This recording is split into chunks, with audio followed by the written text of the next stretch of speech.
2019. I'm driving back to New York from Ann Arbor after piling my kids, 2 kids, and a dog in the car, and heading back from Ann Arbor from a grad school reunion weekend. 14-hour drive each way gave me a lot of time to think and make some decisions in the spirit of, you know what, let me just pile it on. So, I decided to get divorced from my husband of 19 years, quit my job, and potentially sideline my career, leaving New York, where we've been for the past 20 years, and pull my 2 kids out of school mid-year. It's October, remember?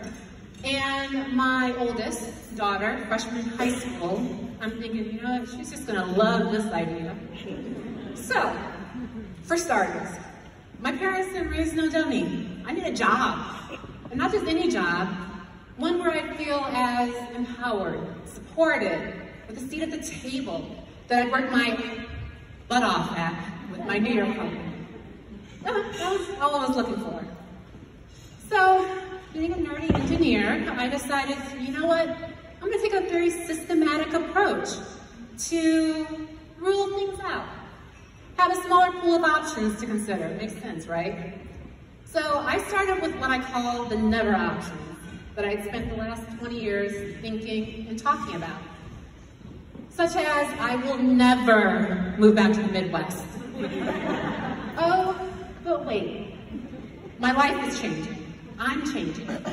I want to be close to my family for the support, my parents, my sister and her family. So I think, okay, Midwest, but I will never move back to Michigan, especially never West Michigan. I'm focusing on Chicago. I see that as an easier transition culturally for me and the kids. Oh, but wait.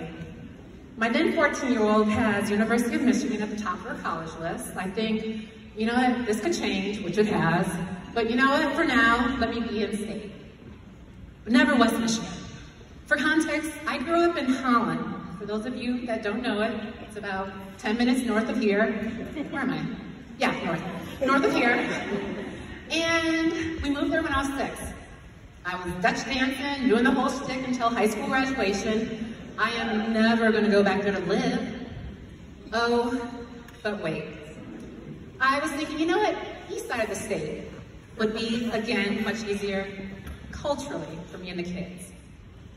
However, my conversations with Herman Miller are progressing.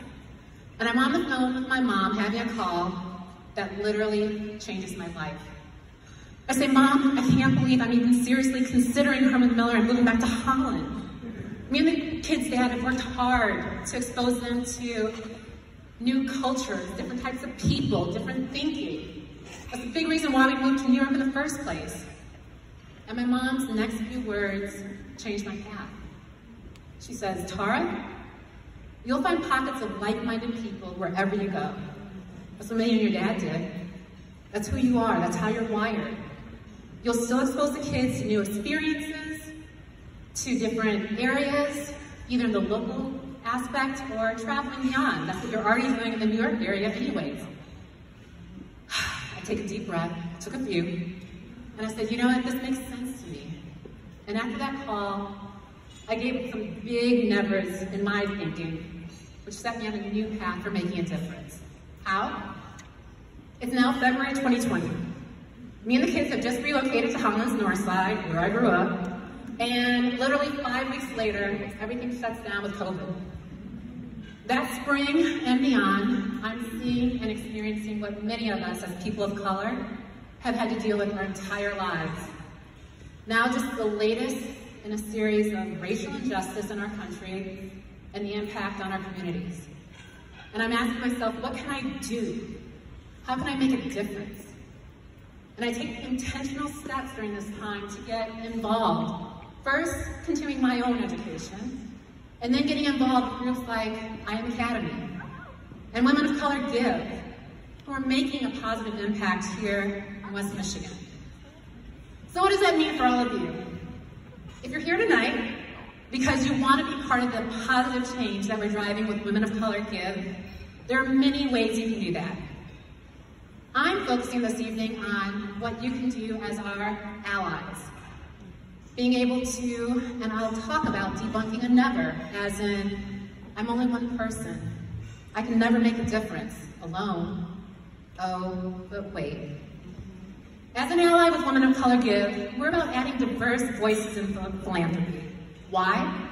Because often traditional philanthropy, and you heard Shannon talk some about this, often traditional philanthropy, the way we think about it, is led by people that are furthest from the actual need, leading to inequality and out-of-touch decisions. As an ally, you're from a privileged group, and a crucial component is recognizing your privilege and then using it to drive intentional change, being able to influence inclusion and calling out behavior that perpetuates bias and systematic oppression based on race, gender, sexual orientation, religion, and ability. In the big scheme of things, the work of one ally is often just a drop in the bucket, but collectively, coming together as enough allies, we can actually, in partnership with Women of Color Give, drive systematic and systemic change and being able to make a difference in our communities. I consider it a privilege being an executive with Miller Knoll, being able to use my voice and position to make a difference.